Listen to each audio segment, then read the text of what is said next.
Mga sakop sa Talisay City Comelec uban ang makawani sa Talisay City Bureau of Fire Protection ug Talisay City Police mihimo sa Oplan Baklas. Ilang gilibot ang pipila ka mga dapit nga sudlunon sa dakbayan.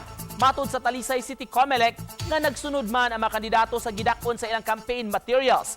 Apan sagad sa mga campaign materials gibutang sa mga punuan sa kahoy ug sa poste sa kuryente ug suga ang dapit nga mga gidili o hinungdan nga gitangtang kini.